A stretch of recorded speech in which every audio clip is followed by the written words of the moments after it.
Ona kecha olib kelgan pomadasini qizining qo'lida ko'rib tutaqib ketdi. Chunki ishlatilmagan yangi pomadaning uchi yerga ko'p ishqalangani sababli ezilib qolgan edi. U shunchalar darg'azab bo'ldiki, azbaroyi tutaqqanidan ko'ziga hech nima ko'rinmay, qo'lidagi supurgi dastasi bilan qizini ayamasdan savalay boshladi. "Qayerga surkading buni?" degan savoliga "Devorga" degan javobni olgach, uning tutaqqan o'ti kerosin sepilgan olovdek lovullab ketdi. Supurgi bilan savalab, qo'li toliqqan ona supurgini uloqtirib, ko'ksidagi igna to'g'nog'ichni yechdi. Qizining "Tavba qildim oyijon, endi pomadangizni olmayman" deb yalinib yolvorishiga qaramasdan, nonga chekich urgan nonvoydek qizining qo'liga uchli ignani sancha boshladi. Qonga belangan oppoq qo'l bir pasda pomadadek qizarib ketdi. Shundagina ayol qizini urishdan to'xtadi. Ko'zi jiqqa yoshga belangan qiz shilq etib yerga yiqildi. Kech kirdi. Toliqqan ona oyog'ini bazo'r sudrab xonasi tomon yurdi. Chiroqni yoqqanda ko'zi devordagi yozuvga tushdi.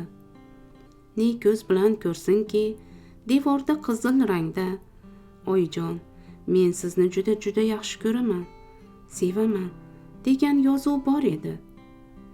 Flomaster bilan pomadani farqiga bormagan qizcha onasini pomadasini bo'yoq qalam deb o'ylab, onaga bo'lgan muhabbatini devorga yozish bilan izhor qilgan edi. Ona esa bundan bexabar. Shunda igna sanchgan paytda qiz qo'lidagi sizgan qon kabi ona ko'zidan yosh sizib chiqdi. Charchoqni unutib, tezda qizining xonasiga shoshdi. Bechora qiz yumshoq karavotiga ko'tarilishga ham kuchi yetmay yerda uxlab yotardi. Ona qo'li bint bilan chandilgan qiziga qarab ho'ngrab yubordi. Ertasiga ertalab qizi o'qiydigan maktabga bordi. Qiz betobligi uchun maktabga kela olmasligini muallimga bildirib qo'ymoqchi edi. Qizi o'qiydigan sinf eshigini asta qoqdi. Kirishga izn bo'lgach ichkariga kirdi.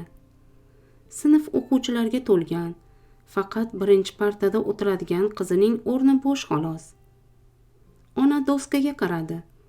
Doskaga katta harflar bilan "Oyijon, men sizni juda yaxshi ko'raman" degan yozuv yozilgan edi.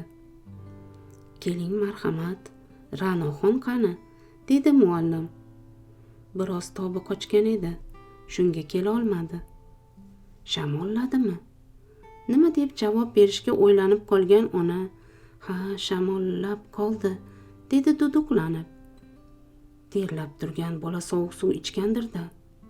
"Shunday", dedi yuzi qizargan ona. "Kechagi darsda onani yaxshi ko'rish mavzusida so'zlashgan edik.